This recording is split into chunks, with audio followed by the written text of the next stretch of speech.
When I look back on that night, I realize how one small moment can shift the ground beneath your feet, how a choice that seems insignificant can spiral into something you can never take back. It started in the most ordinary way imaginable. The kitchen smelled faintly of roasted garlic and herbs because I had been preparing dinner. The evening sun spilled through the window, casting golden light across the countertops. I bent over to reach the bottom cabinet for a glass bowl. It should have been nothing, just an everyday movement in my own home. But when I straightened up, I felt it. That unmistakable sense of someone standing too close. I turned slightly and there he was, Michael. Michael had always been around, part of the fabric of our lives. He was James's best friend since college, the kind of guy who showed up for barbecues, football games, or to lend a hand when something broke in the house. James trusted him, and for years, so did I. But that night, as I rose from the cabinet with the bowl in my hands, Michael was right behind me, closer than he had ever been. His voice was quiet, almost a whisper. "Careful, Anna. You almost dropped it." It was such a simple remark, but the tone carried weight. His hand brushed mine as he steadied the bowl. It wasn't much, barely even a touch, but my breath caught. I told myself it was nothing, that I was imagining the shift in the air. Still, my heart raced. James had texted earlier saying he'd be late at work. Michael had stopped by to return a set of tools he had borrowed, or so he said. Normally, he would have left them at the door or waited casually in the living room. But tonight, he lingered, and I couldn't shake the feeling that something was different.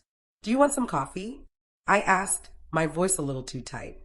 "Sure," he said, his eyes never quite leaving mine. We sat across from each other at the kitchen table, the coffee steaming between us. Conversation flowed, but underneath the words was an undercurrent, something unsaid, something heavy. I laughed too hard at one of his jokes, and he held my gaze just a second longer than he should have. It unsettled me. When he finally left, I leaned against the door, my hands trembling. I told myself I had imagined it, that Michael was just being friendly, that I was overthinking everything. But deep down I knew. Something had shifted. Days passed. Life went on. James and I fell back into our routine. Work, dinner, television, sleep. But I couldn't stop thinking about that moment in the kitchen. The way Michael had looked at me. The way I had felt, like a flame flickering to life after years of being dim.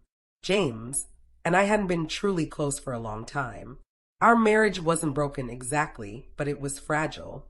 Conversations had become shallow, our connection dulled by stress and time. We were two people living under the same roof, but the warmth we once had was fading. I had tried to ignore it, but Michael's presence had stirred something inside me I thought I had buried. And then, one afternoon, it happened again. James had gone on a business trip. I was alone, cleaning up the house when I heard a knock. When I opened the door, Michael was standing there, his hands in his pockets, his expression unreadable. "Hey," he said casually. "I was just in the neighborhood. Thought I'd check in." I should have said no. I should have told him it wasn't a good time. But instead, I let him in. We sat in the living room. At first, it was harmless, talking about work, about James, about old times. But then there was a pause, a silence that stretched too long. His eyes locked on mine, and he spoke words I wasn't ready for. "I can't stop thinking about you, Anna." My heart slammed in my chest. "Michael, you can't." "Don't pretend you don't feel it too," he interrupted softly. And there it was, the truth I had been avoiding. Because I did feel it. That spark, that dangerous pull. I wanted to deny it, to push him away. But my defenses crumbled. What happened next was a choice I will regret forever. A choice that crossed a line I swore I'd never cross. For weeks afterward, Michael and I lived in a secret world. When James was gone, Michael appeared. When James was home, I lived a double life, smiling through dinners and pretending nothing had changed. The thrill was intoxicating, but beneath it was guilt, a heavy, suffocating guilt I carried every day. I told myself I could stop, that I would stop. But every time I tried, Michael pulled me back in with a glance, a word, a touch. It was like being caught in a storm, knowing the destruction it would bring, but unable to find my way out. And then the secret unraveled. One night I was careless. Michael had texted me, and I didn't delete the message quickly enough. James found my phone on the counter. He read the words I had tried to hide, and in that moment, everything shattered. I'll never forget the look in his eyes when he confronted me. Hurt, disbelief, and a fury that burned deep. How could you, he demanded, his voice breaking. With him? My best friend. There was no excuse, no explanation that could undo the betrayal. The walls of our marriage collapsed around us. Michael disappeared from our lives after that, leaving me to face the wreckage alone.